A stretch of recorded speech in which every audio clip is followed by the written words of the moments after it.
दुशासन के फंदे से अबला को आप छुड़ाने कैसे गए थे, आप छुड़ाने कैसे गए थे। मेरे बुलाए आए नहीं हो, मेरे बुलाए आए नहीं हो। गज को छुड़ाने कैसे गए थे, गज को छुड़ाने कैसे गए थे। जाते हो जाओ जिसने बुलाया, जाते हो जाओ जिसने बुलाया। मेरी पुकारों का ध्यान देना आया, मेरी पुकारों का ध्यान देना आया। गिरनी के झूठे पैरों को पाने में, गिरनी के झूठे भोग लगाने कैसे गए थे, भोग लगाने कैसे गए थे। मेरे बुलाए आए नहीं हो, मेरे बुलाए आए नहीं हो। गज को छुड़ाने कैसे गए थे, गज को छुड़ाने कैसे गए थे। पत्थर से धन्ने को दर्श दिखाया, पत्थर से धन्ने को दर्श दिखाया। तेरी इस लीला का अंत न पाया, तेरी लीला का अंत न पाया। नरसी से सांवल नाम रखा करे, नरसी से सांवल नाम रखा करे। मुंडी कराने कैसे गए थे, मुंडी कराने कैसे गए थे। मेरे बुलाए आए नहीं हो, मेरे बुलाए आए नहीं हो। गज को छुड़ाने कैसे गए थे, गज को छुड़ाने कैसे गए थे। गज को छुड़ाने कैसे गए थे। नहीं दर्श पाने के काबिल रहा मैं, नहीं दर्श पाने के काबिल रहा मैं। शर्मसार हूँ मारे करके गुनाह मैं, शर्मसार हूँ मारे करके गुनाह मैं। पापी अजामिल की सुनी कथा उसको, पापी अजामिल की सुनी कथा उसको। मुक्त करा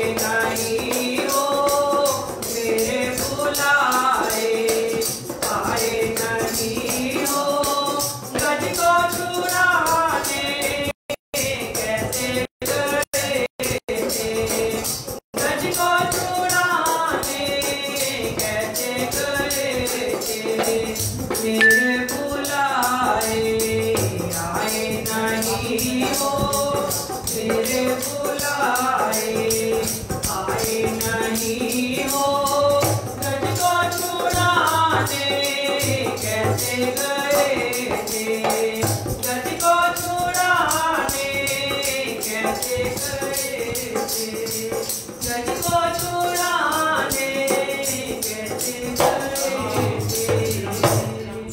बोलो जयकारा बोल मेरे श्री गुरु महाराज की, तेरी नगली निवासी भगवान की, बोल मेरी सच्ची सरकार की, श्री स्वामी जी महाराज की।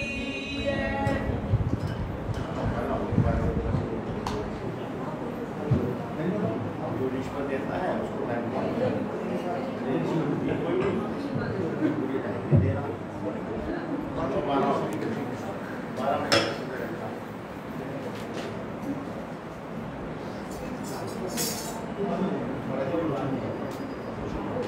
बात क्या है सही करोगे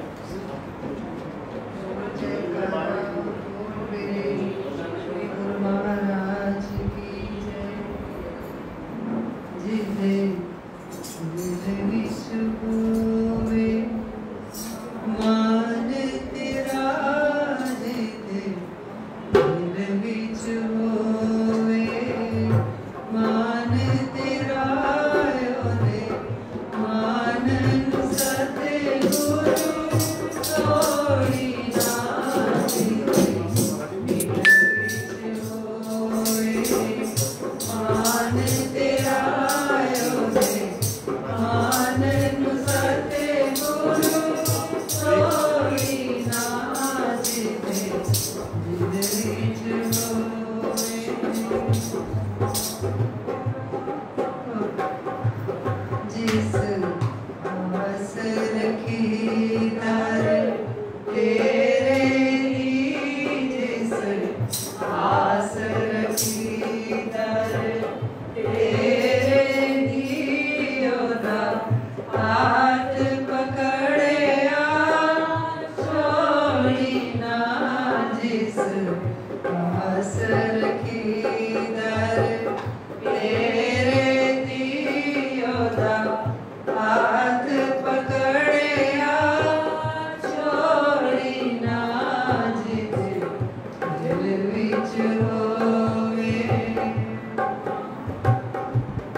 आइए बड़े प्रेम से जय घोष करें। बोलो जयकारा बोल मेरे श्री गुरु महाराज की जय। आज हम सब अति भागी हैं, भाग्यशाली हैं और पिछले जन्मों की कर्म फलीभूत हो रही हैं। आज हम सतगुरुदेव जी का दर्शन दीदार कर रहे हैं। परम सौभाग्य हैं कि परम पूज्य परम श्रद्धेय अश्विनी वंदनीय गुरुतुल्य वेदांत सम्राट श्री स्वामी धर्मानंद जी महाराज हमारे मध्य में विराजमान है।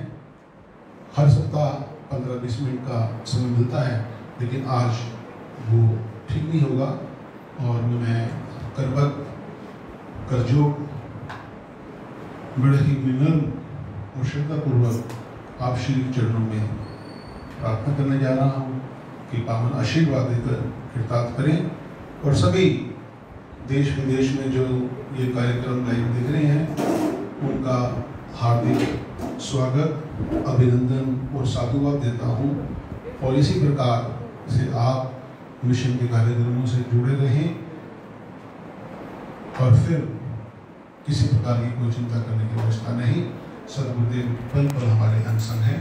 प्रार्थना करने जा रहा हूँ परम पूज्य परम श्रद्धेय अश्विनी वंदनीय गुरुतुल्य वेदांत सम्राट परम पूज्य श्री स्वामी धर्मानंद जी महाराज, परमाध्यक्ष साक्षात मिशन।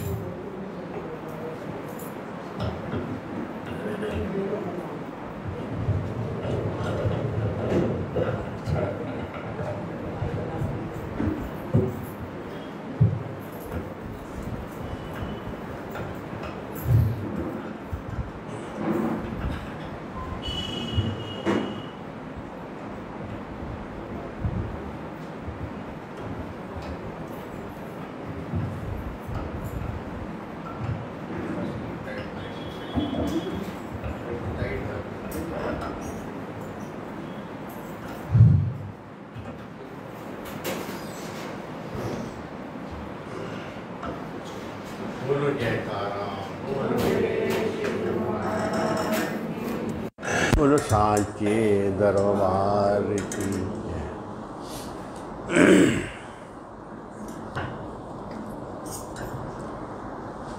ओम सत्यम बोधमयम नारूप्यमलम प्रत्यक्ष सर्वेश्वरम रतन जड़ते शीर्ष शुभ्रमुक्त श्वेदाम्बरे शोभितम मुक्तामाल्पभूषितं च हृदय सिंहासने स्थितं भक्तानां प्रदनं प्रसन्नवदनं श्री सतगुरु नमः। बंदो गुरु चरण सरोज मुदमंगल आगार, जय सेवत नर होते हैं भवसागर से पार। गुरा जी के सिमरण मात्र से नाशत विघ्न अनंत, ताते सर्वरंभ में बिहावत हैं सब संत। अपने अपने हृदय में सतगुरुदेव नगरी निवासी भगवान का पावन ध्यान धरते हुए सभी जयघोष करेंगे। बोलो जयकारा बोल मेरे श्री गुरु महाराज, बोलो सांची दरबारी श्री नगरी निवासी भगवान की। गुरु महाराज की प्यारी संगतें और बात संत, हम सब गुरु महाराज के चरणों में सत्संग के लिए आए बैठे हैं। नियम बना है रविवार को सत्संग हो। वो कब से, जब से ये स्थान बने तो ऐतवार का दिन रखा गया सत्संग के लिए, क्योंकि जनरल छुट्टी होती ऐतवार में, सबके पास समय होता है। आओ बैठे सत्संग करें।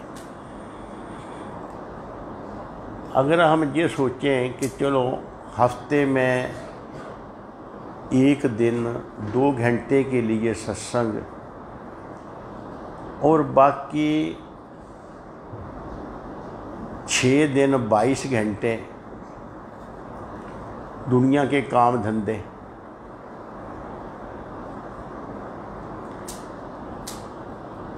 तो ऐसी बात नहीं है। सत्संग जिंदगी को सफल कर देता है। और सत्संग की महिमा बताते हुए तुलसीदास ने कहा, एक घड़ी आदि से पूर्ण आद, तुलसी संगत साध की कटे कोट अपराध। एक घड़ी कितनी होती है पता आपको? 24 मिनट की। 2.5 घड़ी का 1 घंटा होता है।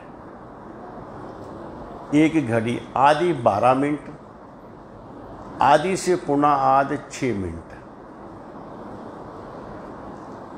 इतनी देर भी किसी महात्मा की संगत कर लो तो क्या होता है भाई? अंधेरा छाया है, कुछ दिखाई नहीं देता। अब प्रकाश, सब कुछ दिखाई दिया। महात्माओं की संगत हमको क्या दिखाती है? अपना आप दिखने लग जाता मैं क्या हूं।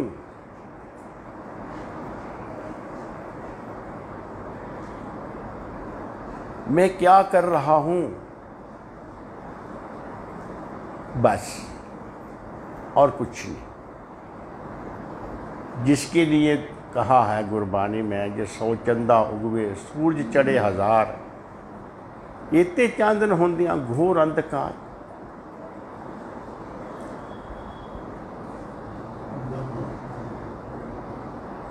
अडवाई जी करता रहना। ये 100 चंदा उगवे सूरज चढ़े 1000, इतने चांदन होंदियां घोर अंधकार। कितना भी प्रकाश हो, लाइट हो, हमारी आंख में रोशनी नहीं है तो सतगुरु हमें क्या देते हैं? ये जमीर अंदर जो बैठी है ना, इसके आगे जो पर्दा है ना, उस पर्दे को हटा देते हैं। अंधेरा कोई चीज नहीं होती, बस क्योंकि प्रकाश का साधन नहीं है। वो प्रकाश सतगुरु में जो अंतस्करण को प्रकाशित करता है, और जो सतगुरु के चरणों में जाए वो उसके हृदय में प्रकाश।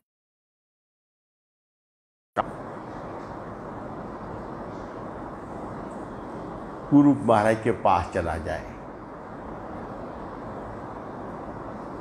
जाती तो दुनिया है, महापुरुषों के पास जाते हैं, तीर्थों में जाते हैं, सबके जाते हैं। मैं क्या बताऊं कि वे कहते हैं धर्मानंद बड़ा कब्बा बोलता है। अरे भाई, बिकने के लिए आना है।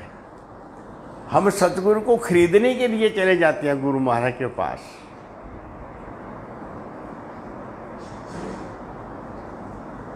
क्या खरीदते हैं? क्या चाहिए? जो जो मांगे सतगुरु देवे। सब अपनी मुरादें लेके जाते हैं और मुरादें पूरी करते हैं। वाह वाह वाह! सतगुरु हमारे, वाह, सब कुछ दे दिया जी। मकान दे दिए, दुकानें दे दी, अरे कमी किस चीज़ की है? वाह वाह वाह! इन मुरादों के लिए गुरु महाराज ने कहा है, क्या करे बंदा? जो भूख लगी है वही मांगेगा।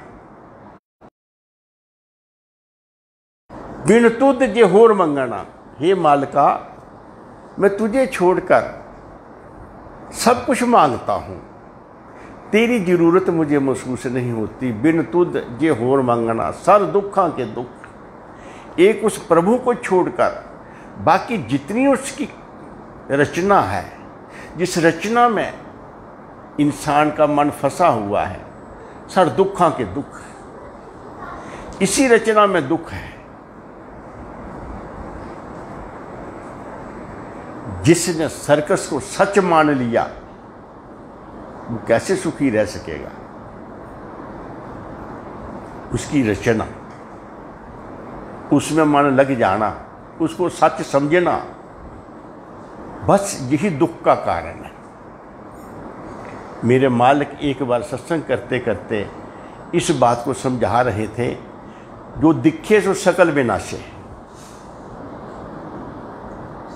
जो दिखे सकल विनाशे। देख रहा है एक जाट सिनेमा देख रहा है। सिनेमा में क्या क्या सीन आते हैं।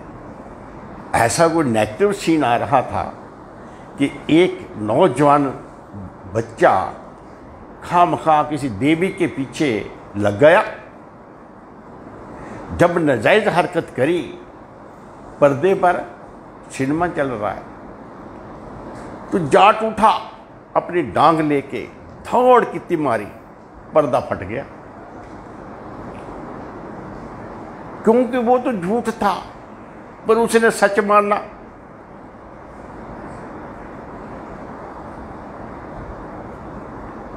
बस और कुछ नहीं। जिस संसार में हम आए हैं, ये जो दिखता है वो है नहीं। ये तो केवल मदारी की जादूगर का जादू है, जो सर्कस दिखा रहा है।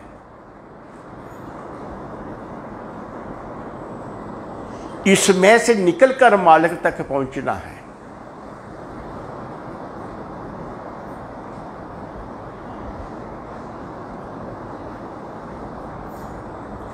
कमाल देखी एक बार सर्कस रहा था, जादू का खेल।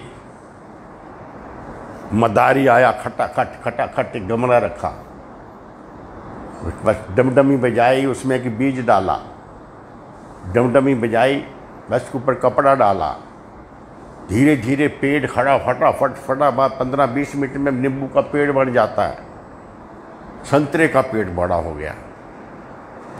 फिर खटाखट उस पर संतरे लग जाते हैं, और फिर उसमें से 2 संतरे तोड़ के हाथ में ले लिए, वो सबको दिखा दिए, ये देखो कितनी जल्दी संतरा लग गया। बीच में कोई रहस्य वाला बैठा था,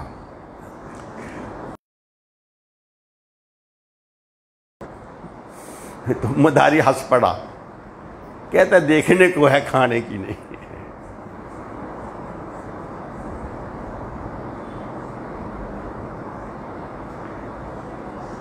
अब जितना खेल वो देखा, अचंबा। तो जादूगर की करामात है ना। क्या हम इस संसार को देखकर अपने मालिक, अपने प्रभु से हमारा प्यार बनता है? देखो दुनिया के सीन और उसे कर्ता को याद करो। उसने क्या कुछ बनाया तुम्हारे लिए। वाह! लेकिन ऐसी सोच, ऐसा दिमाग कहाँ से मिलेगा? ऐसा विवेक हमें कहाँ से मिलेगा? वो सोचने का ढंग कहाँ से मिलेगा? वो तो विचार है ना। जैसे किसी के विचार वैसा वो भोग रहा है।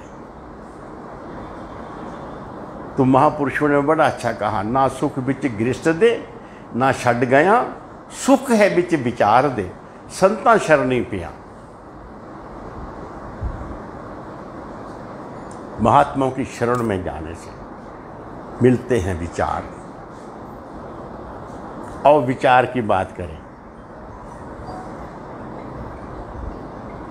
एक महात्मा बैठे थे, कुछ देख रहे थे, कुछ सोचा, तो महात्मा की आंखों में आंसू आ जाते हैं। महात्मा ने कुछ और सोचा, तो महात्मा खूब रोने लग गए। किसी ने पूछा, बाबा क्या बात है? तो कोई बात नहीं। फिर कहने लगा, मुझे तो उठाया हुआ कर्ज याद आ रहा है। कर्ज है मेरे सिर पर, बहुत कर्ज है। बाबा क्या कर्ज उठाया आपने? वो देखो सामने एक देवी खड़ी है, 15 साल की कन्या खड़ी है, कितनी सुंदर है। मैंने इसका कर्ज उठाया है। तो क्या कर्ज उठाया? वह मेरी माँ भी ऐसी ही थी, तो उस माँ ने कर्म किया मेरे ऊपर, अपनी जीवन, अपना सब कुछ वो मेरे अंदर डालती गई। मैं जवान होता गया, वो बूढ़ी होती गई। जी मेरे अंदर जो कुछ भी है, जिसे लोग मत्था टेकते हैं, लोग दर्शन करते हैं, ये तो मेरी माँ का कर्ज है मेरे सिर पर। मेरा तो कुछ है ही नहीं, कर्ज है। अगर एक विचार हमें इस कदर निमन कर देता है, अहंकार से शून्य कर देता है, बाकी पर्दा ही कौन सा रहा हमारे और मालिक के बीच में? हूँ का एक ऐसा पर्दा है जो हमें मालिक से दूर कर देता है। हूँ में दीर्घ रोग जम्मे ते मर जाए।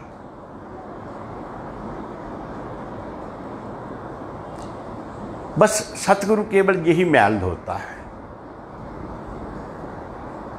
और कुछ नहीं। गुरु कहे सो कार कमावे, गुरु की करनी कावे धावे।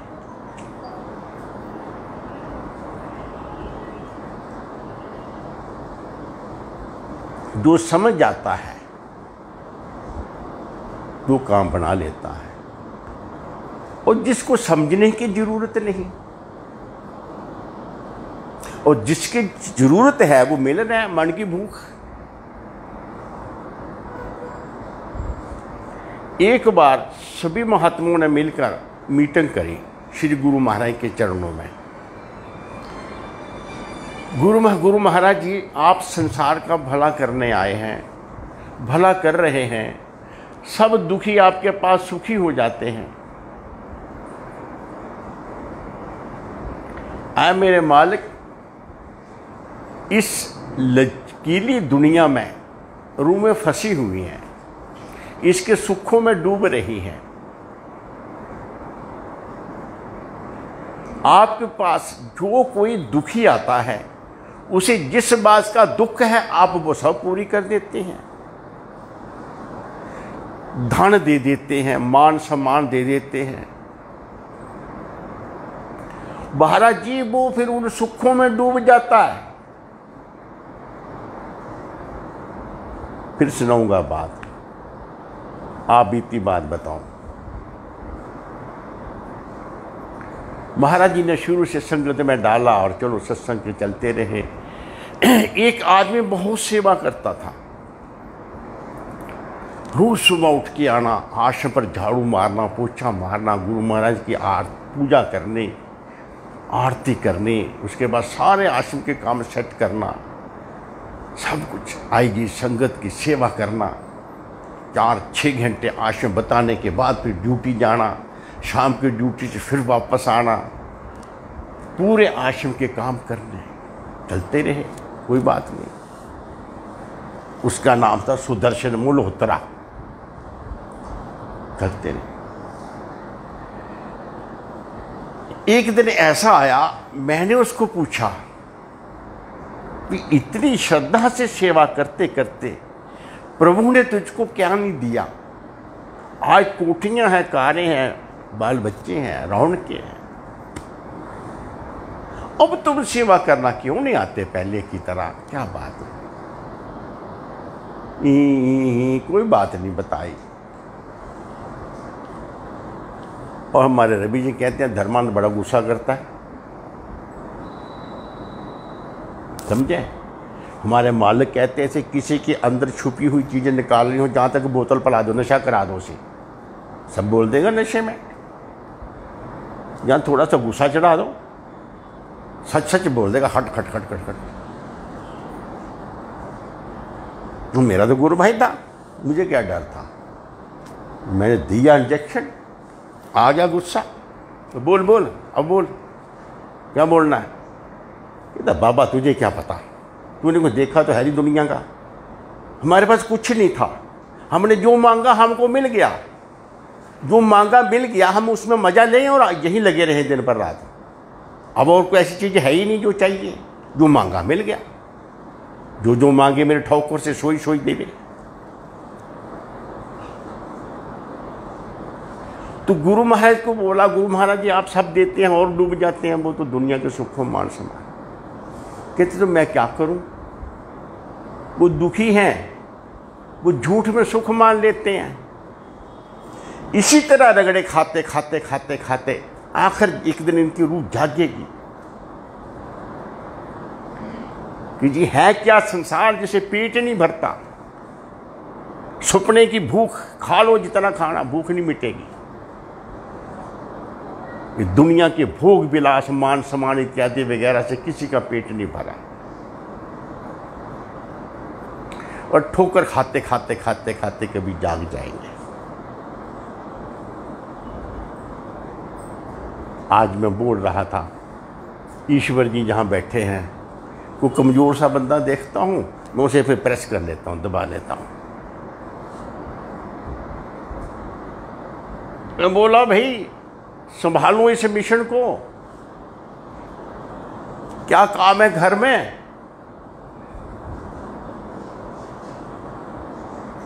मस्ती से खाली बैठ के खाते हैं। लॉकडाउन तो अब हुआ, कईयों का लॉकडाउन हुए तो कई साल हो गए। वो घर में बैठे खा रहे हैं, काम काज कुछ है नहीं है, बतेरा कुछ है, खा खा के खत्म थोड़ा होगा।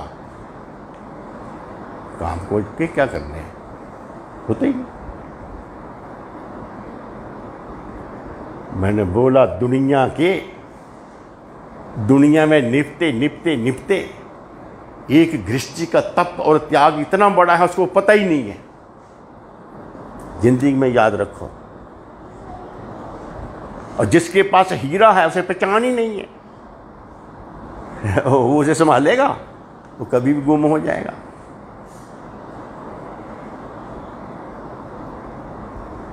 और आपको एक स्वाभाविक बात होती है, करने से कुछ नहीं होता है, स्वाभाविक बात है। एक गृहस्थी के घर हम चले गए, एक दो संत महात्मा थे, चलो ठीक है। पहले घुस जाते थे बिना बुलाए, घरों में चले जाना, उनके घर में बैठ जाना। खुला सा घर देखा, वहाँ जाके बैठ गए, अड़ोस पड़ोस से लोगों को बुलाया, आ जाओ बैठो बैठो, सत्संग सुनो। खूब शोर शराबा डाला, हो गया, रह जाते थे। सत्संग वगैरह किया, रात के 10-11 बज गए। वो एक महात्मा कहने लगा मुझे चाय पीनी है। मैं चाय क्या पीनी है, छूट नहीं, चाय पी ले, पी, जहाँ चाय नहीं मिलेगी तुझको।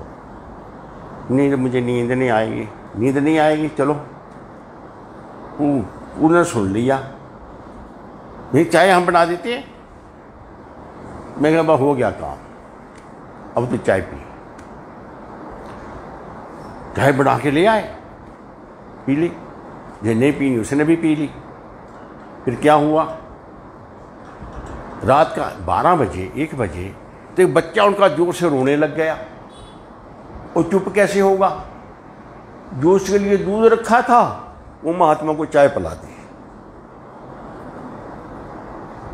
मैंने बोला उसे, अब सो, ये बेटे अपने बच्चे से मुंह निकाल के तो तुझको चाय पिला दी। अब तुझे कर्ज इसका चुका के दिखाना, इसका तप और त्याग का। बच्चा तो कोई नहीं, रो रहा के चुप हो जाएगा। एक गृहस्थी रोटी मुंह में डालता है, कितनों को खिला के उसके मुंह में रोटी जाती है। घर के बुजुर्ग, माता पिता, बच्चे सभी खाता है। और एक महात्मा ऐसे बैठ के घपा घप खा जाता है, 4-4 6-6 सब्जियां, और डकार मार के चला जाता है। अभी नहीं समझे।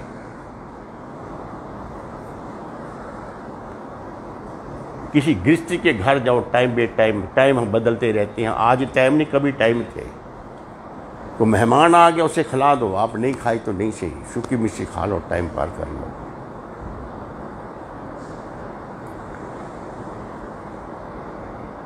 सामाजिक और अपने स्टैंडर्ड की पाबंदियां होती हैं, उनको बनाए रखता है। वो अपनी पोजीशन समाज में बनाए रखता है, हर प्रकार का त्याग करके।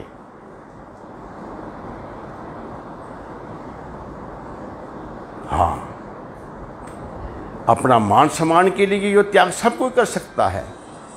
लेकिन जिस समय आत्मा का रिश्ता हमारा संसार के साथ क्या है, जब वो जाग जाए, वो भी ऐसे ही है। जब कुछ नहीं केवल मैं कहता हूँ, सीधी सीधी बात है। किसी को दुखी देखा अब दुखी हो गए, किसी को सुखी देखा अब सुखी हो गए।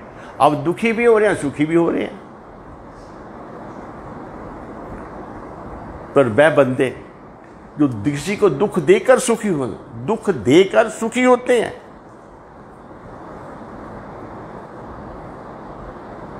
और किसी का सुख देखकर दुखी हो जाते हैं, किसी को हंसते देख के ईर्ष्या करने लगते हैं। ये क्या है?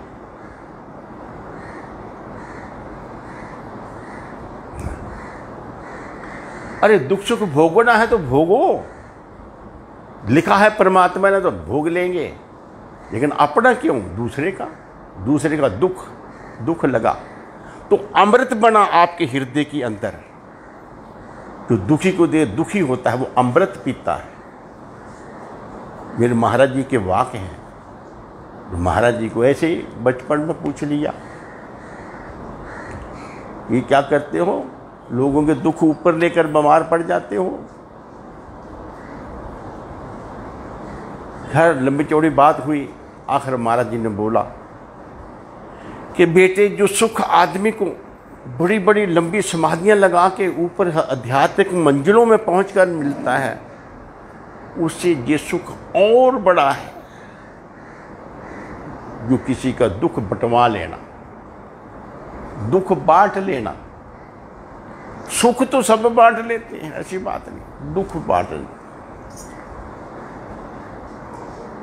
इसी प्रकार हमारे सार प्रभु ने दुख बांटा,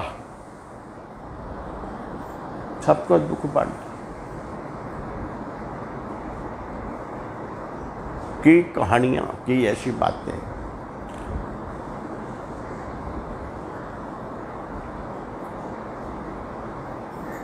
एक दिन महाराज जी बाहर बैठे थे, सुबह सुबह गर्मियों के दिन थे, तो बैठे थे, बड़ी अच्छी बात, ठीक है।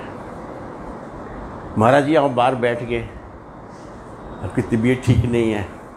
नहीं, मुझे हवा अच्छी लग रही है। उधर से एक देवी आई, नाम ले लूँ तो क्या, वो भूषण यहाँ रहती थी बारामूला, अभी बाहर रहते हैं। उसका पतिदेव अस्पताल में बीमार था, वो घर में आई थी उसके लिए लेने के लिए सामान, भोजन वगैरह।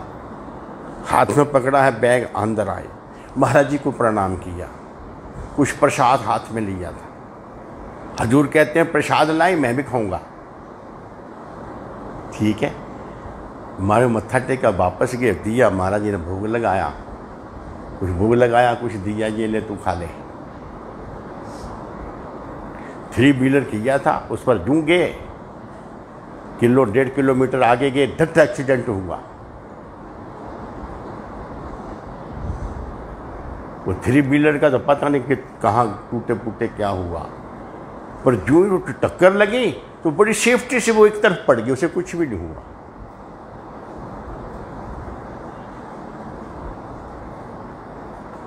अरे अपनी अपनी शक्ति से सब कुछ सेवा करता है। तो महाराज जी अपनी आध्यात्मिक शक्ति से इसी प्रकार सेवकों को दुखों को निवारण कर देते थे।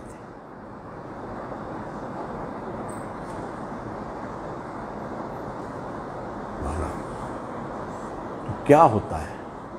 खैर वर्तो, एक दिन महाराज जी कहने लगे, हम किसी की कोई मदद नहीं कर सकते, कुछ है ही नहीं हमारे पास, ना आध्यात्मिक शक्ति है, ना संसार का कोई पैसा देना है उसे बांट के दे दें। अरे देख के तुम दुखी तो हो सकते हो ना, दुखी तो हो सकते हो। जैसे अपने बाल बच्चे को देखता है, कोई रिश्तेदार को देखता है, जहाँ मोह होता है तो दुखी होता है, हम दुखी हो लेते हैं। जहाँ आपका केवल उस परमात्मा के रिश्ते से रिश्ता है,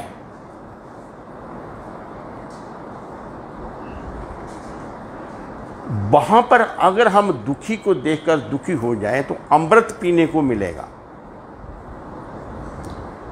दुख बांटो, सुख भी बांटो। जो सुखी है वो तो हम सुखी हो जाएंगे, दुखी है दुखी हो, छोड़ेंगे थोड़ा। जी कौन की बात कर रहा हूं? किस गुरुमुख। ऐसी विचार, ऐसी गुरुमुखता महापुरुषों के दर्शन और स्पर्श से, दर्शन से, श्रवण सुनने से, जो दिल दिमाग दे के सुनता है उसके सामने अंतःकरण उसका शुद्ध हो जाता है और सीधा सीधा देखता है, उल्टा नहीं सीधा सीधा देखता है।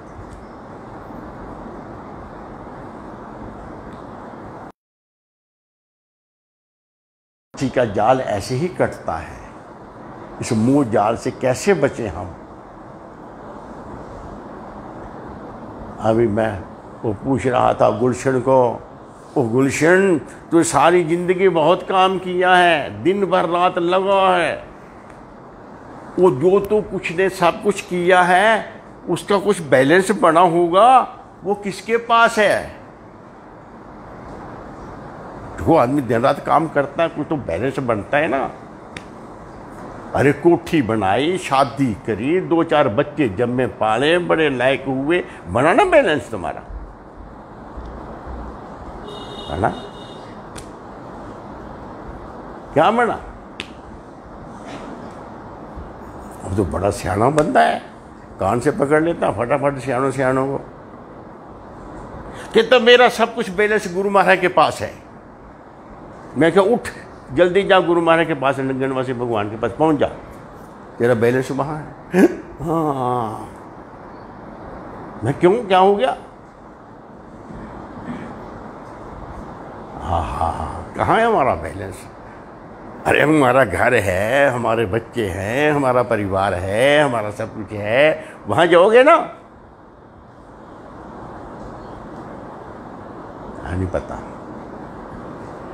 जहां पर हमारे कर्मों का बैलेंस होता है वहां पर हम खिंचे अपने आप चले जाते हैं और मरकर भी हम वहां से मुक्त नहीं हो सकते।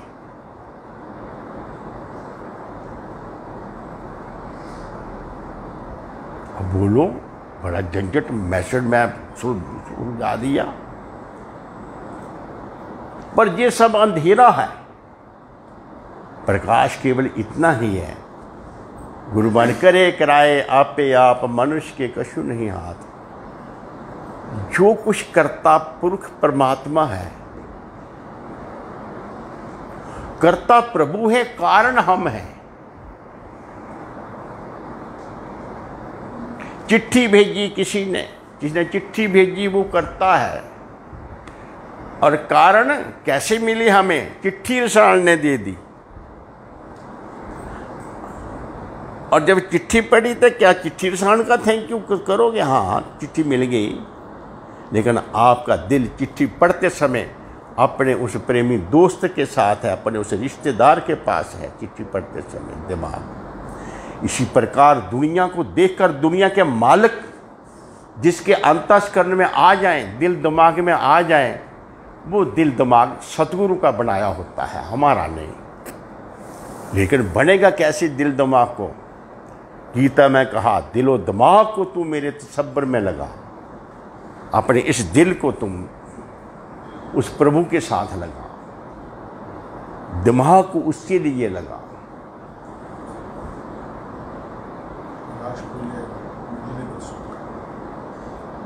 जन्मे किस लिए पता, फिर बाद में चल जाएगा मंजिल मकसूद। जिंदगी पर दिन रात आदमी दौड़ दौड़ दौड़ दौड़, बात ही खत्म हुई। जहां हम खड़े हैं मंजिल वही है। मैं क्या महाराज जाना कहाँ? भजन करो, अभ्यास करो, सेवा करो, दिन रात मारो, जी भगो भगो भगो, ये सब करके कहाँ जाना? कहते कहीं भी नहीं, जहां आप बैठो वही तुम्हारी मंजिल है।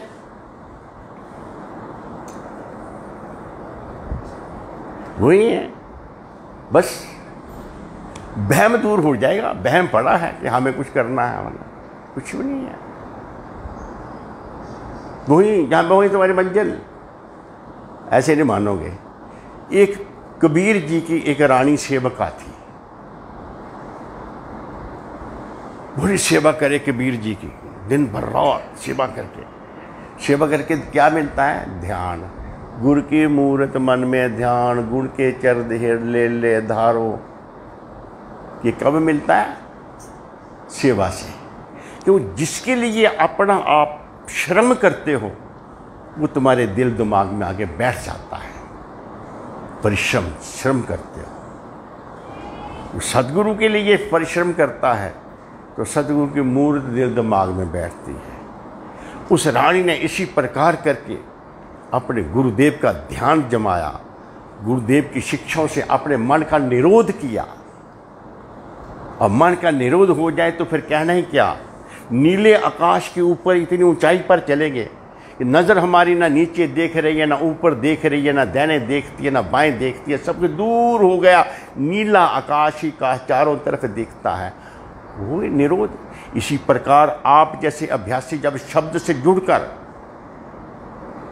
सब संसार को भूल जाते हैं तो वो भी निर्विकल्पता में पहुंच जाते हैं। अब कुछ संकल्प ही नहीं, कौन सा आकर्षण हमें खींचेगा, कौन सा खींचेगा? बस एक इस रूह का उस परमात्मा के साथ टच है। ऑटोमेटिकली स्वयं अपने घर को जाती है, सूरतें चढ़ाई नहीं जाती। बस जो हमें खींचा जिन्होंने, उनके आकर्षण काटो, पहुंचे। इसी प्रकार उस रानी ने कर करा के बड़ी बड़ी मंजिलें देखी और जिस वेले अलख निरंजन लास्ट पर पहुंची तो वहां क्या देखा? वही कबीर जी बैठे हुए हैं। रानी ने कहा, महाराज पहले आप बता देते कि मैं ही हूं, इतना पवाड़ा क्यों करते हो? इतना कर करके आखिर वही मिला, जहां से चले वही पहुंच गए।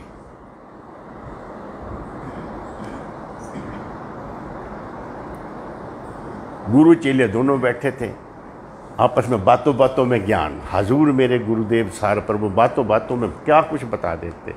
अब बातों बातों में कहने लगे, चेला कितने साल हो गया मर्दिया मेरे पास दिन पर रात लगा रहता है, क्या समझता तू मुझे, क्या समझ के सेवा कर? महाराज आप सब कुछ हैं। महाराज लिखा है ना, गुरु ब्रह्मा गुरु विष्णु गुरु महेश्वरा गुरु पार ब्रह्म परमेश्वर तस्मै गुरुदेव नमः, आप सब कुछ है। कहते सच बोल रहे हैं, तू मानता है? जम्मू से बोलता है। महाराज जी मान नहीं मानता, बोलता हूं मैं, सिर्फ मैं मनवाता रहता हूं इसे।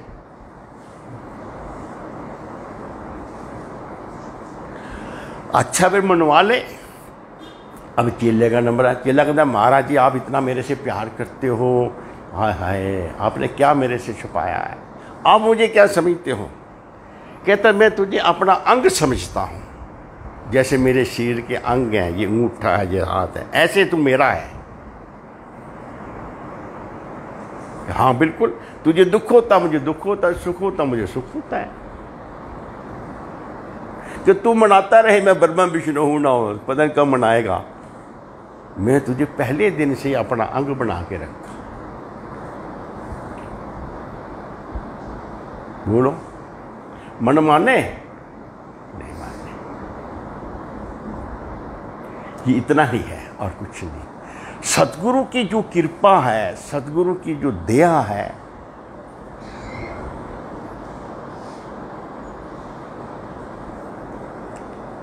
एक बंदा कहने लगा जब हम बच्चे थे तो हमें कदर नहीं थी माँ बाप की, हम खुद बाप बन गए, अब पता चल रहा है कि बाप क्या होता है। अभी नहीं समझे, अभी नहीं समझे, अब पता चलता है। इसीलिए समय रहते अगर हम समझ जाएं, माता पिता और गुरुदेव इनकी कृपा को समझ जाएं, तो जिंदगी में अमृत ही अमृत है। और बेसमझी तो काम बगाड़ती है। और वही बात सतगुरु समझाते हैं, सत्संगों के अंदर ये समझाते हैं। कुछ भी नहीं है, दुनिया है जैसी है आपके सामने है, पर हमको ये अपनी ओर खींच लेती है। पता भी है नहीं, बस और कुछ नहीं। ख्याल ख्याल की बात है, ख्याल में जो आ जाएगा तुमको वो हो जाएगा। अब सतगुरु ख्याल में आते हैं तो कुछ लगते हैं। अरे जो कुछ लगता है वो ख्याल में आया तो बड़ा कुछ होने लग गया अंदर। कोई बात नहीं, तो क्या करें हम? दर पर पड़े रहे। महाराज जी समझा रहे थे भजन किया करो। महाराज भजन पर बैठे रहते हैं, होता आता है नहीं, क्या करें? भजन कैसे होता है महाराज? कहते भजन कोई भी नहीं कर सकता। तो महाराज जी फिर ये भजन पर क्यों बैठना? कहते बेटे भजन कोई नहीं करता, ये तो लाइन में लगनी है। भजन करना मतलब हम लाइन में लगे हुए हैं। किस लाइन में लगे हैं? अरे कभी तो नजर पड़ेगी ना कि तुम लाइन में लगे रहो, उसको दिया आ जाएगी, कभी ना कभी उसकी नजर पड़ेगी तो वो काम बना देगा। इतने में उनका क्या लगता है? वो आग कहीं बाहर से आती है जो लकड़ी को जलाती है? लकड़ी को जो आग जलाती है वो बाहर से आती है? नहीं, जरा सी आग बाहर से आ जाती है, लकड़ी की आग प्रकट हो जाती है, लकड़ी जल जाती है। इसी प्रकार हमारा अज्ञान जल जाता है सतगुरु की नज़र पड़ते ही। उनका संकल्प हमारे संकल्प के साथ जुड़ जाता है। बात कितनी सी है। लाइन में लगो। हुजूर कहने लगे भजन भोजन कोई नहीं कर सकता, लाइन में लगे रहो, कभी ना कभी नजर पड़ जाएगी। और है क्या? इसलिए भजन पर जरूर बैठा करो। लाइन में लगे रहोगे। हम पहले दूध लेने जाते तो लाइन लगती थी लंबी लंबी, वो मिलता था दूध तो लाइन से बाहर निकल गए तो फिर जाके पीछे खड़ा होना पड़ता था सबके। बाद में लाइन छूट जाए तो फिर कोई आने नहीं देता था आगे। तो लाइन में लगे रहो ताकि, और कुछ भी नहीं। झोली पसार कर इस दर में, गुरु महाराज के दर में हम बैठे रहें। हाँ बस कृपा की जाचना करते रहें। और कृपा की जाचना क्या है? भक्ति दान मुझे दीजिए गुरुदेवन के देव, और कछु नहीं, निश दिन तुमरी सेव। और वो सेवा प्राप्त है। अब कमी क्या रह गई?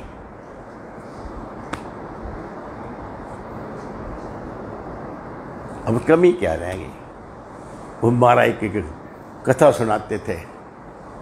एक गडरिया को एक राजकुमारी बड़ी पसंद आ गई। अब बेचारा वो, हम भी राजकुमार होते, ऊंचे ऊंचे हमारे महल होते, नृत्य राजकुमारी गाता रहा कि मैं तो गडरिया हूँ, मैं भी राजकुमार होता तो मुझे वो मिलती। अब उस राजकुमारी को भी पता चल गया कि ये मेरे से बहुत प्यार करता है। एक दिन कहने लगा अच्छा कोई बात नहीं। और चोरी चोरी बेचारी जाके ना, जहाँ वो बेचारा विश्राम करता था वहाँ चली गई। और वो सो रहा है, वो उसे जगाती है तो वो सोचता है कि भेड़ मुझे आ रही है मेरे पास, ये भेड़ मुझे सूंघ रही है आके बार बार। कहता छी छी छी छी छी छी छी छी छी छी। जब दूसरे दिन फिर गाता निकला तो उसने फिर वो बोला, सारी रात तेरे सराहने खड़ी रही, छी छी तू करता रहा, ये मूर्खा गडेरिया, कुछ ऐसे कुछ बोला था। तो प्रभु तो हमारे अंग संग है, हम छी छी करते रहते हैं। कहाँ है? तेरी माँ में बैठकर तेरे से वो प्यार कर रहा है, तेरे पिता में बैठकर अपन सारा श्रम तेरे ऊपर लगा रहा है, तेरे बच्चों में तेरे से वो प्यार कर रहा है। कहाँ नहीं है?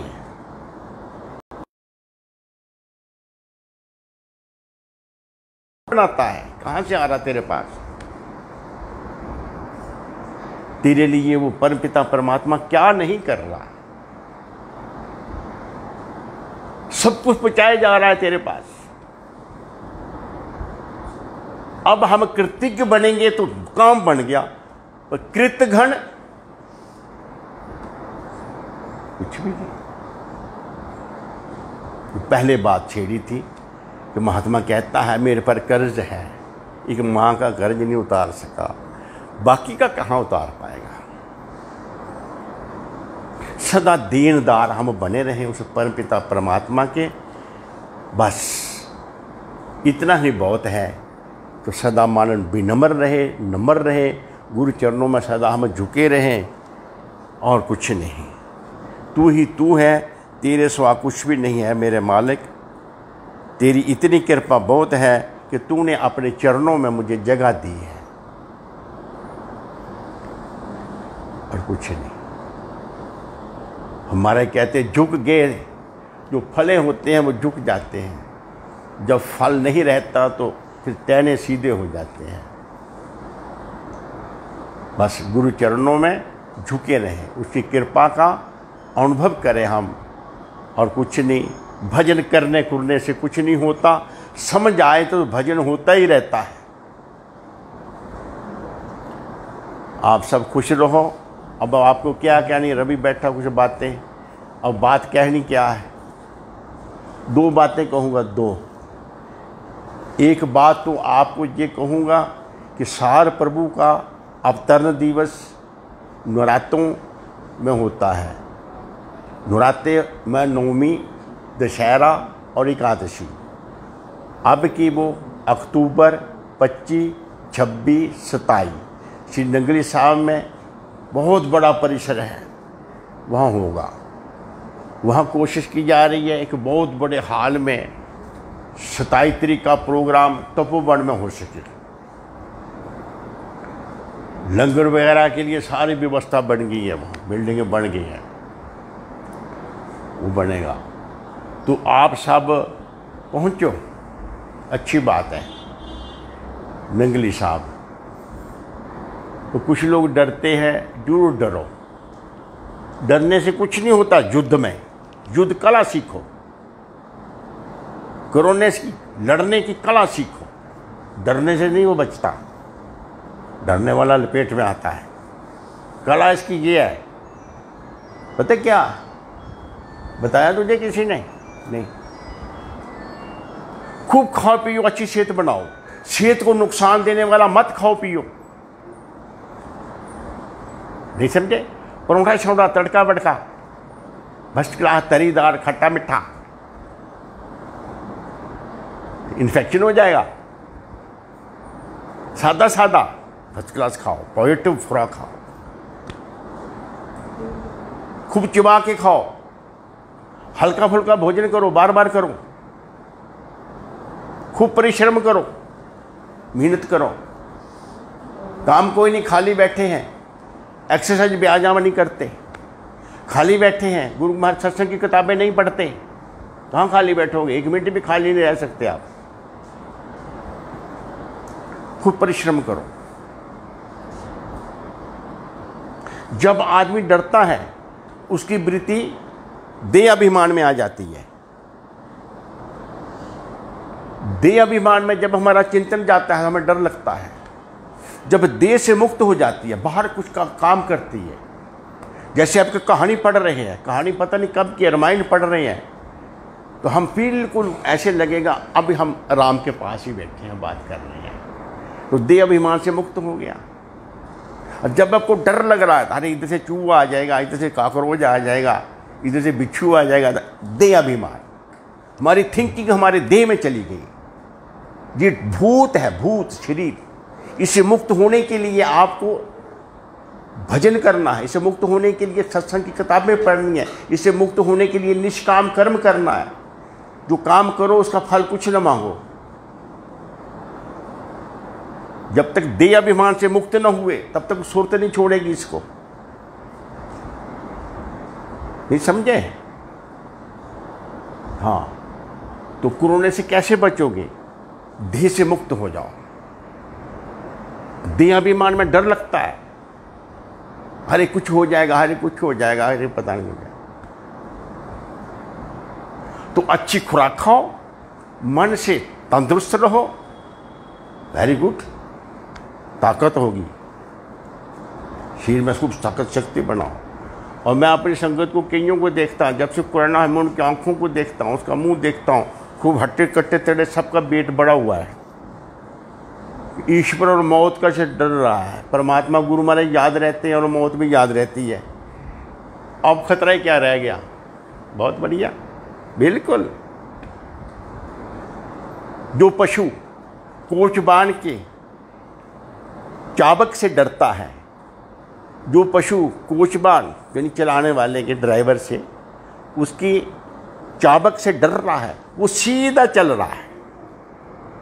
जो डरता सीधा चल रहा है, जो नहीं डरता वो टेढ़ा चल के फिर चाबक खाता है। अभी नहीं समझे? समझ गए? कोई बात नहीं, ये चाबक है उस कुदरत की कि सीधे होके रहो, पाप मत करो। ये शरीर परमात्मा ने दिया है, स्वाद के लिए इसे नुकसान ना किया करो अपने शरीर को। स्वादे का उजाड़े नहीं, बच जाओगे, कुछ भी नहीं होगा।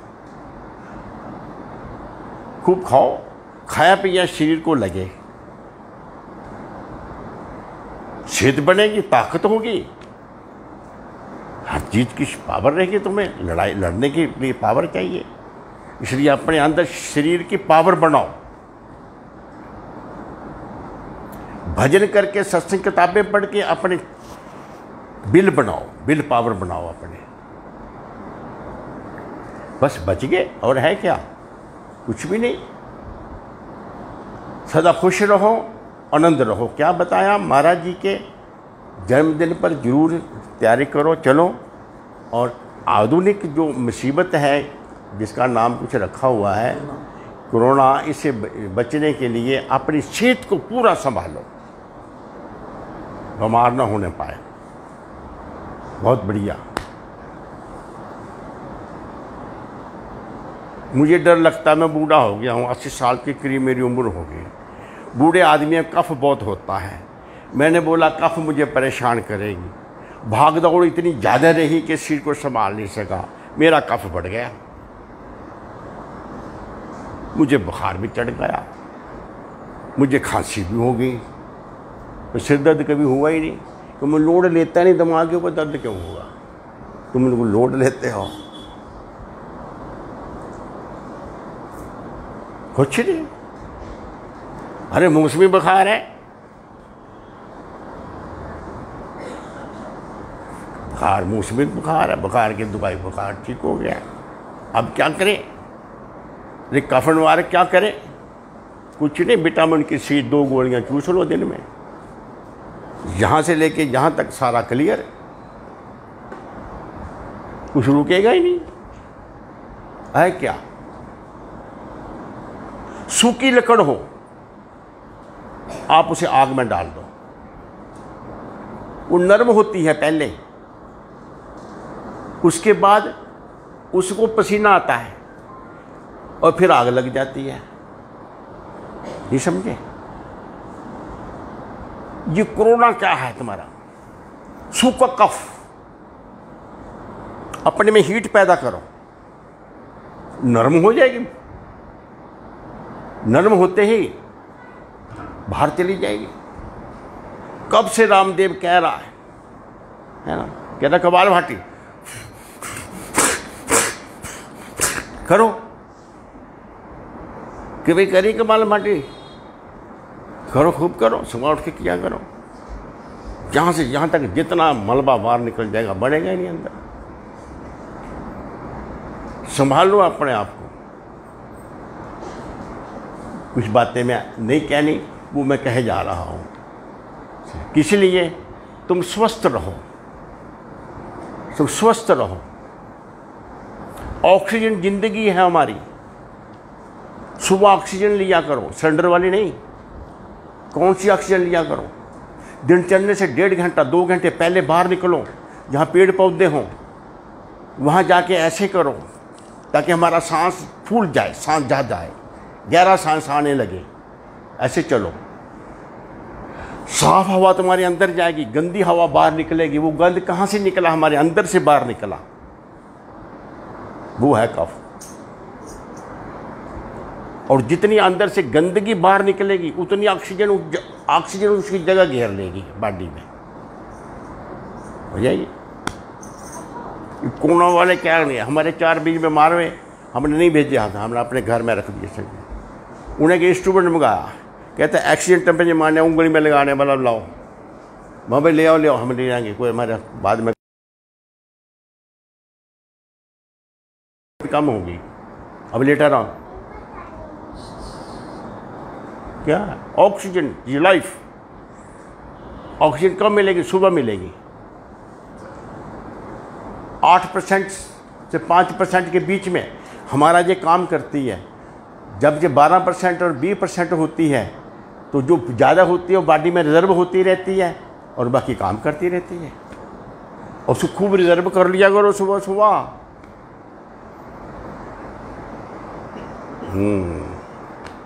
हनुमान उड़ जाते थे आकाश में, क्या था उसके पास? केवल ऑक्सीजन। उतने हल्के चले जाते थे, कुछ नहीं, कुछ नहीं। तुम्हारा भजन क्या है? केवल सांस। सांस लेना आता नहीं, जिंदगी कैसे चलेगी?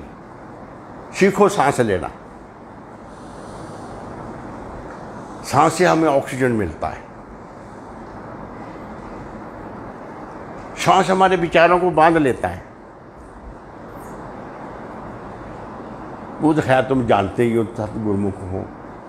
तो मैंने क्या बताया? आए आफत से बचने, भजन करो बैठकर बाकायदा। सुबह जल्दी उठो, थोड़ा बाहर जाके सैर सपाटा करो और थोड़ा शरीर से थोड़ा हिलाओ डलाओ ताकि इसमें से गंदगी बाहर निकल जाए। सांस से बाहर निकलती है गंदगी, पसीने से बाहर निकलती है, आंसुओं से बाहर निकलती है। बाथरूम में लैट्रिन तो जाना ही पड़ता आपको, खास बात नहीं, लेकिन वो भी नहीं आता। एक कहता मुझे कब्जी रहती है, मैं सुबह उठकर 2 गिलास पानी पीकर खूब उछला करें। कहते फिर क्या होगा? मैं बोतल अंदर से गंदगी बैठी हो, पानी डाल के हिलाओ, फिर पलट दो उसको, ये होगा और क्या होगा? कहता हाँ आगे बात समझ लो। क्या अपना स्वास्थ्य बिल्कुल ठीक रखो, आलस प्रमाद को छोड़ो और स्वादों को छोड़ो, शरीर को ताकत देने वाली खुराक खाओ और बस आपको कोई रोग नहीं है। मानसिक अपने वृत्तियों को पवित्र रखने के लिए गुरु महाराज के ख्याल में रहो। अपने विचारों को साफ करने के लिए सत्संग की किताबें पढ़ो, अपने ग्रंथ पढ़ो और जितना समय आपके पास है खाली बिल्कुल मत बैठो। आगे तुम्हारी मौज। आप से बचोगे। गुरु महाराज जी के जन्मदिन पर वहाँ पर जरूर जाना। और नगली साहब में मिशन के सारे कार्य आपके तप और त्याग से सब ठीक ठाक चल रहे हैं। वृद्धा आश्रम में बन रहा है, चलो अच्छी बात है, फर्स्ट सब उसमें कोई नहीं चल रहा। जब आप जाओगे जाके देख आना, अपने लिए जगह ढूंढ लेना। मैं इस कमरे में रहूँगा, आगे परमानेंट नहीं रखता। मैं एक दिन कहा था कि 2 महीने पुलिस मिलिट्री वालों को छुट्टियां मिल जाती है, 2 महीने की छुट्टी मिलती है साल में। आप भी 1 महीने की छुट्टी ले लिया करो जरा घर घाट से। फिर नंगली साहब जाके वो सारा भजन अभ्यास सारा उसके नियम में रहकर जो नहीं घर में हो पाता वो वहाँ कर लिया करो। 1 महीना रहो, मज़ा आ जाएगा। 15 दिन रहो, हफ्ता रहो, सब बढ़िया हो जाएगा। नहीं खैर कोई बात नहीं, रहना किसने, रात नहीं रहते, एक रात नंगली में रहते। हाँ, एक दिन मैं वो फैमिली गई, बड़ी अच्छी फैमिली। मैं कह रात में हमारे पास रहना, रात रहना है, कोई बात नहीं, क्या रहना। शाहबाद के पास पर केराबाद है, वहाँ की संगत है। हम आते हैं मैं जाकर 2 कमरे तैयार करा दिए, बड़े फर्स्ट क्लास, भोजन भाजन तैयार करके रख दिया। मैं मत्था टेके आऊँगी, बंदा भेजा जा रहा है, ढूंढ ला, जाके देखो वो भाग ही गए, आए ही नहीं। कि वहाँ जाएंगे बाबा रोक लेगा, रात भर रहना पड़ जाएगा। अरे रहना नहीं है हमें, क्यों? अरे जो लड्डू घर में मिलते हैं यहाँ नहीं मिलेंगे, हम उनके बिना रह नहीं सकते। भागे, मेरे बिस्तरे हुए रह गए सर। रहो, मोह ममता का ढेर बैग जो हमने अपने खून पसीने से कोठियाँ, कारें, मकाने और फैसिलिटियाँ बनाई हैं, उसमें हमारी वृत्ति फंसी हुई है। जरा उसे बाहर निकल के देखो, तुम्हारा अंदर क्या हलचल मचती है, और सोचो जी हलचल कैसे मच रही है। क्या जी हमें बांध न लेगा हमारा कर्म, मरकर में नहीं निकलने देगा घर से बाहर, वृत्ति वहीं रहेगी, हम गुरु महाराज के पास पहुंच जाएंगे। मारे गए रमता जोगी बहता पानी सदा शुद्ध। कभी टच अटैचमेंट मत बनाओ एक जगह, चलते फिरते रहो। हमारी संस्कृति ने इसकी तीर्थ बनाए, तीर्थों पे जाओ, गुरु घर पे जाओ, रिश्तेदारों के घर जाओ, 2-4 दिन वहाँ रहो, वहाँ रहो, वहाँ रहो। कि कमरे के साथ चिपक न जाए हमारी मनोवृत्ति। जिस कमरे में तुम रोज सोते हो, सालों से सोते हो, एक दिन उस कमरे से बाहर निकल के दूसरे कमरे में सोना, तुम्हें नींद नहीं आएगी। इतना टच बन जाता है आदमी का, वृत्ति का।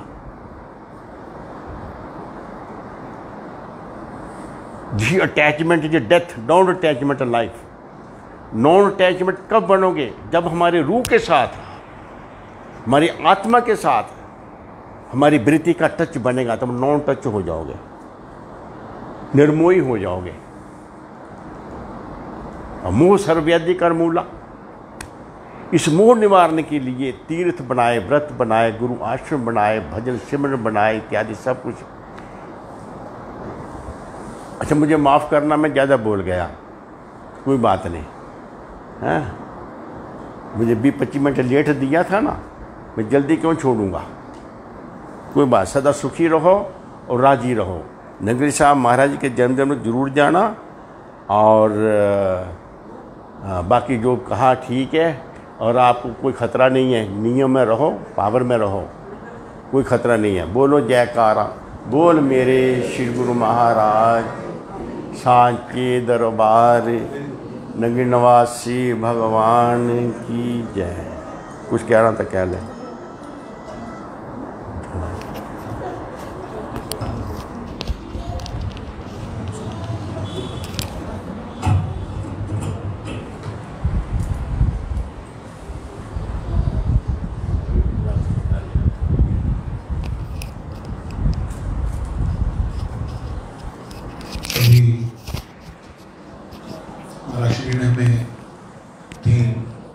ज्ञान की बातें बताई हैं, हम उसको हृदयंगम करेंगे, आत्मसात करेंगे तो निश्चित रूप से कल्याण की ओर अग्रसर होंगे। पहली बात ये थी, मन हाली किरमानी करनी, श्रम पानी तन खेज, नाम भी संतोष सुहागा, रख गिरिनी देख।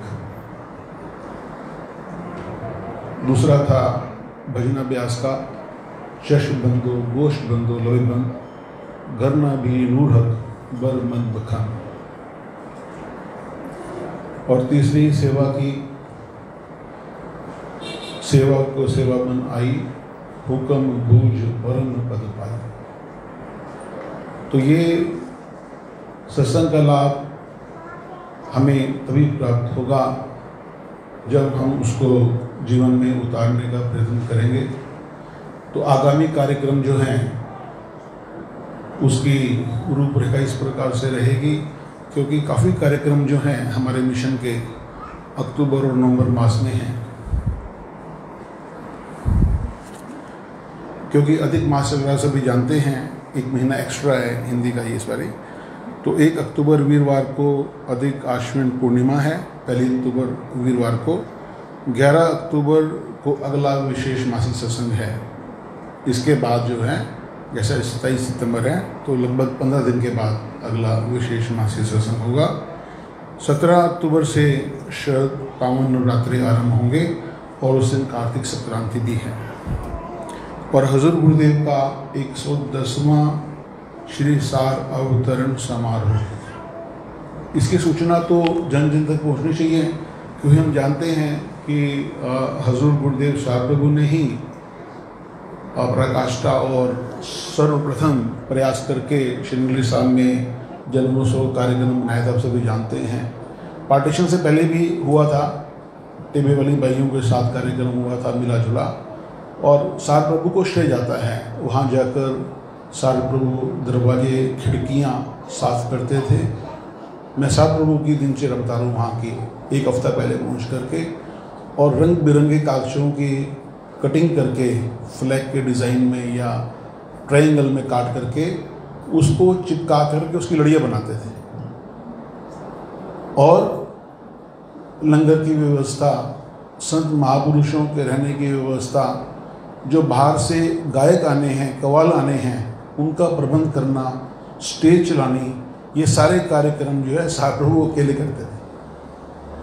अब जिस जोश और उल्लास के साथ वो कार्यक्रम निभा रहे थे, तो हमें भी सब प्रेरणा मिलनी चाहिए कि साहब प्रभु के जन्मोत्सव पर उतने ही उल्लास के साथ, प्रेम पूर्वक जो है और बड़े परिश्रम के साथ में हमें ये कार्यक्रम में सम्मिलित होना चाहिए। मेरा तो ये व्यक्तिगत ये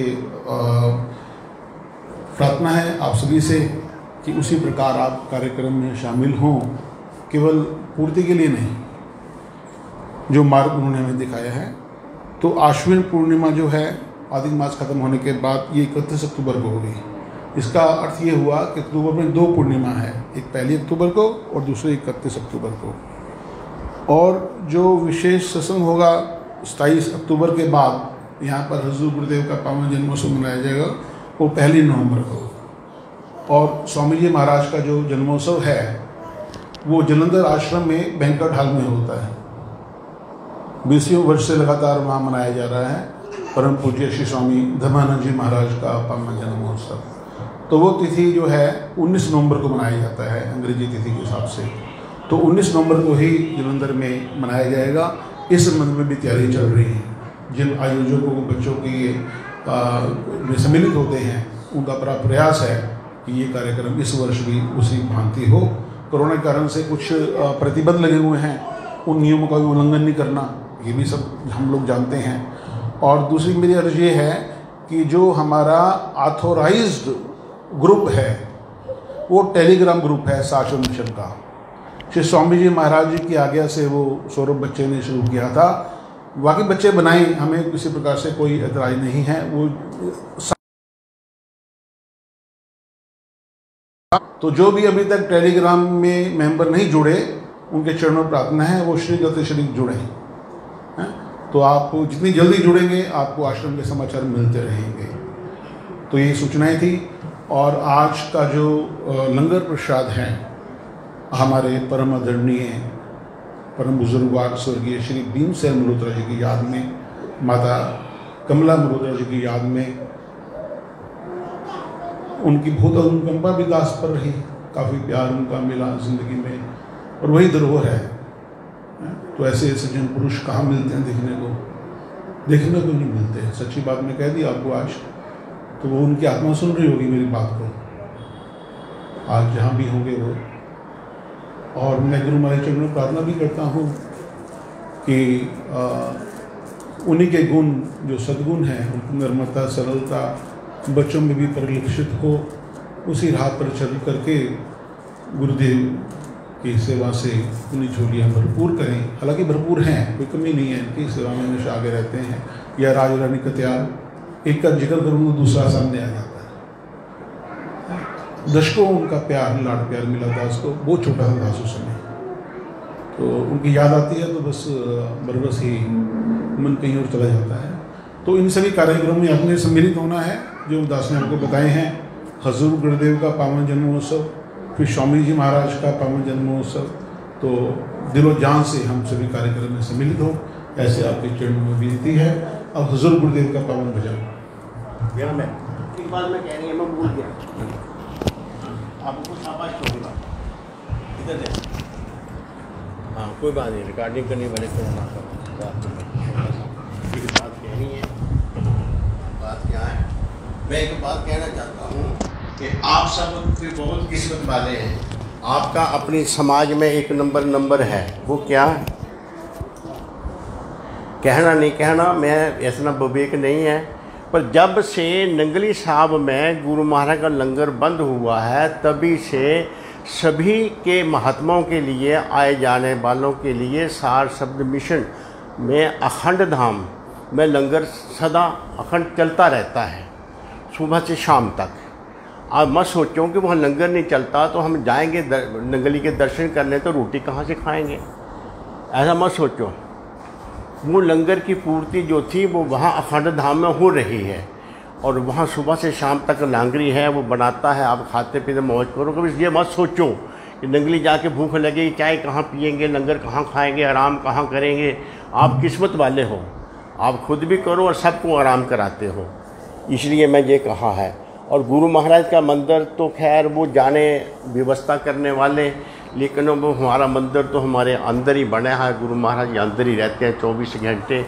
और वो मंदिर नाक रगड़ने के लिए, हमें श्रद्धा भेंटा करने के लिए मंदिर, जो गुरु महाराज के दर्शन हैं नगर निवासी भगवान के, वो उन्होंने बंद कर रखे हैं। इस कारण का हमें कोई पता नहीं, वो ही जाने।